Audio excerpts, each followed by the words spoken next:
ವೈಶಾಖ ಮಾಸ ಸಂಕಷ್ಟಹರ ಗಣಪತಿ ಕತೆ. ಚಕ್ರರಾಜ ಏಕದಂತ ಗಣಪತಿ ಶ್ರೀಚಕ್ರ ಪೀಠ. ಸಂಕಷ್ಟಹರ ಚತುರ್ಥಿ ಪೂರ್ವ ಕತೆ ಕೇಳಿದ ಮೇಲೆ ಈ ಮಾಸದ ಕಥೆಯನ್ನು ಕೇಳಬೇಕು. ಲೋಕಮಾತೆಯಾದ ಪಾರ್ವತೀ ದೇವಿಯು, ಎಲೆ ಗಣಪತಿಯೇ, ಚೈತ್ರ ಮಾಸ ಗಣಪತಿ ವ್ರತ ಮಹಿಮೆ ಕೇಳಿ ಧನ್ಯಳಾದೆ. ವೈಶಾಖ ಮಾಸದ ಮಹಿಮೆ ಸವಿಸ್ತಾರವಾಗಿ ಹೇಳು. ಈ ಮಾಸದಲ್ಲಿ ನಿನ್ನನ್ನು ಯಾವ ಹೆಸರಿನಲ್ಲಿ ಪೂಜಿಸಬೇಕೆಂಬುದನ್ನು ತಿಳಿಸುವಂತವನಾಗು ಎನ್ನಲು ಗಣಪತಿಯು, ಹೇ ತಾಯೇ, ವೈಶಾಖ ಮಾಸದಲ್ಲಿ ನನ್ನನ್ನು ಚಕ್ರರಾಜ ಏಕದಂತ ಗಣಪತಿ ಎಂಬ ಹೆಸರಿನಲ್ಲಿ ಶ್ರೀಚಕ್ರ ಪೀಠದಲ್ಲಿ ಪೂಜಿಸಬೇಕು. ಈ ಕುರಿತಾಗಿ ಪೂರ್ವದಲ್ಲಿ ನಡೆದ ಮಹಿಮಾನ್ವಿತವಾದ ಕಥೆಯೊಂದನ್ನು ಹೇಳುವೆ ಕೇಳು. ಒಂದಾನೊಂದು ಕಾಲದಲ್ಲಿ ದಂತಿದೇವನ ರಾಜ್ಯದಲ್ಲಿ ಧರ್ಮಕೇತು ಎಂಬ ಬ್ರಾಹ್ಮಣನು ತೇಜಸ್ವಿನಿ ಮತ್ತು ಮತಿ ಎಂಬ ಇಬ್ಬರು ಭಾರ್ಯೆಯರೊಡನೆ ಜೀವನ ನಡೆಸುತ್ತಿದ್ದನು. ತೇಜಸ್ವಿನಿ ಎಂಬುವವಳು ದೈವೀ ಭಕ್ತಳಾಗಿದ್ದಳು. ಆಕೆಯು ನಿತ್ಯವೂ ವ್ರತ ಪೂಜೆಗಳನ್ನು ಭಕ್ತಿಪೂರ್ವಕವಾಗಿ ಆಚರಿಸುತ್ತಿದ್ದಳು. ಆದರೆ ಮತಿಯು ವ್ರತ ಮತ್ತು ಧರ್ಮಗಳಲ್ಲಿ ಆಸಕ್ತಿ ಇಲ್ಲದೆ ದಿನವೂ ಸುಖ ಭೋಗ ಲೋಲುಪಳಾಗಿದ್ದುದಲ್ಲದೆ ತೇಜಸ್ವಿನಿಯು ಮಾಡುತ್ತಿದ್ದ ವ್ರತದ ಬಗ್ಗೆ ಹಾಸ್ಯ ಮಾಡುತ್ತಿದ್ದಳು. ಹೀಗಿರಲು ತೇಜಸ್ವಿನಿಯು ಒಂದು ಹೆಣ್ಣು ಮಗುವನ್ನು, ಮತಿಯು ಒಂದು ಗಂಡು ಮಗುವನ್ನು ಪಡೆದರು.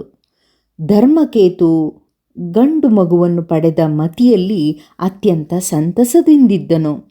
ಮತಿಯು ತೇಜಸ್ವಿನಿಯಲ್ಲಿ ಬಂದು, ನೋಡು, ಪೂಜೆ ಪುನಸ್ಕಾರವನ್ನು ಮಾಡಿದ ನಿನಗೆ ಹೆಣ್ಣು ಮಗು, ಏನು ಮಾಡದೆ ನಾನು ಗಂಡು ಮಗುವನ್ನು ಹಡೆದು ಸುಖದಿಂದಿರುವೆ ಎಂದು ಟೀಕೆ ಮಾಡಿದಳು.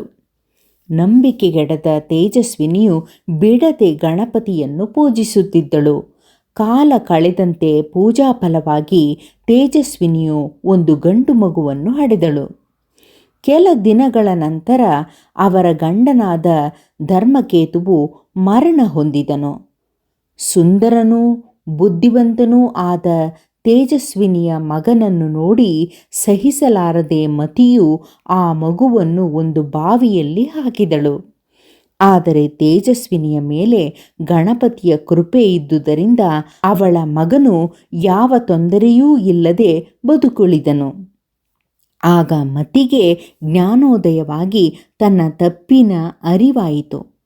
ತಕ್ಷಣ ತಾನು ಮಾಡಿದ ದ್ರೋಹವನ್ನು ಮನ್ನಿಸೆಂದು ತೇಜಸ್ವಿನಿಯಲ್ಲಿ ಕ್ಷಮೆ ಬೇಡಿದಳು. ಅದಕ್ಕೆ ತೇಜಸ್ವಿನಿಯು, ಯಾರು ಒಳ್ಳೆಯವರಿಗೆ ತೊಂದರೆ ಕೊಡುವರೋ ಅವರೇ ನಾಶ ಹೊಂದುವರು, ಆದರೆ ಪಶ್ಚಾತ್ತಾಪ ಪಡುವವರಿಗೆ ದೇವನು ಒಲಿಯುವನು ಎಂದು ಸಮಾಧಾನ ಮಾಡಿದಳು. ಮತಿಯು ತನ್ನ ಅಕ್ಕನಾದ ತೇಜಸ್ವಿನಿಯೊಂದಿಗೆ ಕೂಡಿ ಬಿಡದೆ ಶ್ರೀ ಸಂಕಷ್ಟಹರ ಮಹಾಗಣಪತಿಯ ವ್ರತವನ್ನು ಮಾಡಿ ಅವರಿಬ್ಬರೂ ಅನ್ಯೋನ್ಯತೆಯಿಂದ ಬಾಳಿದರು.